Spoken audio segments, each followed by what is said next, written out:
আসসালামু আলাইকুম ভিউয়ার্স, এটা আমার কলা বাগান দেখতে আসলাম আজকে। মোটামুটি যেগুলো আপনার সাগর কলা সবগুলোতে ছড়া আসছে, এই যে সাগর কলা সবগুলোতে ছড়া আসছে, কিন্তু বাংলা কলা মোটামুটি মাশাআল্লাহ ভালো হয়েছে, কিন্তু এখনও তেমন একটা ছড়া আসে নাই। কিছু কিছু আসছে, হয়তো 8-10টা মতো আসছে আর কি। এই যে একটা আসছে বাংলা কলা ছড়া, এর আরেকটা আসতেছে, মানে কিছু কিছু আসতেছে আর কি। এই যে এটা কলা বাগান, মাশাআল্লাহ এমনি মোটামুটি সুন্দর হয়েছে। এই যে দেখেন কলা বাগানের মাটিগুলো, হ্যাঁ, যদি আপনার কলা বাগান ভালো হয় তাহলে কলা গাছের এখানে কোনো কিছু উঠবে না, এমনকি গাছ পর্যন্ত থাকবে না, কারণ ছায়ার মধ্যে কোনো কিছু হয় না।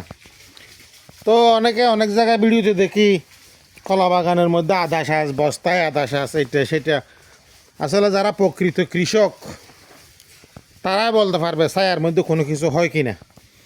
এই দেখেন আমার কলা বাগান, হ্যাঁ, কলা বাগান এখানে কোনো গাছই নেই, দেখেন কোনো প্রকার গাছ নাই, কারণ ছায়ার মধ্যে তেমন কিছু হয় না। কারণ এই যে দেখেন উপরের দিকে একদম ছাউনির মতো, উপরের দিকে একদম ছাউনির মতো হয়ে গেছে। তো সুতরাং ছায়ার মধ্যে কিছু হয় না। তো অনেকে আমার সাথে চ্যালেঞ্জ করে বলে যে ছায়ার মধ্যে হয়। আসলে কেউ যদি চ্যালেঞ্জ করে তার সাথে তর্কে যাওয়া তো ভালো না, ওই জন্য আমি তর্কও যেতে চাই না, কিন্তু বাস্তবে প্রমাণ দিতে চাই। এই দেখেন পুরো একটা কলা বাগান, এই যে প্রায় 40 শতকের এটা কলা বাগানটা একখানি। দেখেন এখানে কোনো ঘাস বা আর কিছু আছে কিনা দেখেন তো আপনারা,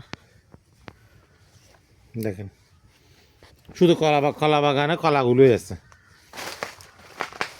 তো যারা কলা বাগান করতে চান এখন থেকে প্রস্তুতি নিন, মার্চ এপ্রিলে রোপণ করতে হবে কলা বাগান। আসলে কলা বাগানের জন্য জোরজোড়া মাটি দরকার, সেটা আমি এই বাগানটা করে বুঝলাম। শক্ত মাটিতে কলা বাগান হয় না, কলা গাছ হয় না, ফলনও হয় না।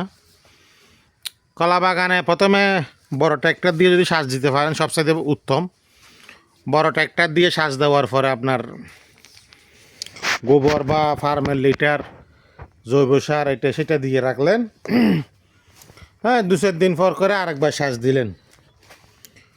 যারা উঁচু জায়গায় রোপণ করবেন তারা অবশ্যই একটা বৃত্ত আকারের গর্ত করে রোপণ করতে হবে, যাতে শুষ্ক মৌসুমে পানি দেওয়া যায়।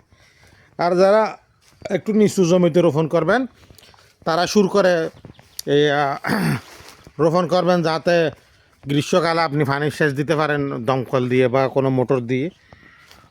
তো আমি আমার কলা বাগানের পাশাপাশি এখানে সীমান্তে বেড়া দিছি, এই যে এটা লিচু গাছ, বিভিন্ন রকম ফলের গাছ রোপণ করছি।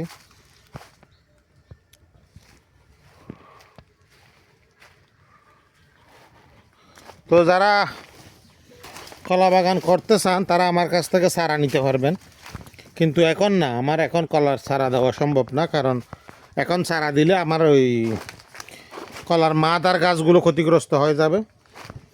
সুতরাং মার্চ এপ্রিলের দিকে যদি কেউ চারা নিতে চান অবশ্যই পাবেন আমার কাছে। এই যে এটা হাইব্রিড গাপ কলমের চারা আর কি, এবছর রোপণ করছি, দেখা যাক হয়তো আগামী বছর না হলে তারপরের বছর অবশ্যই ফল খেতে পারবো।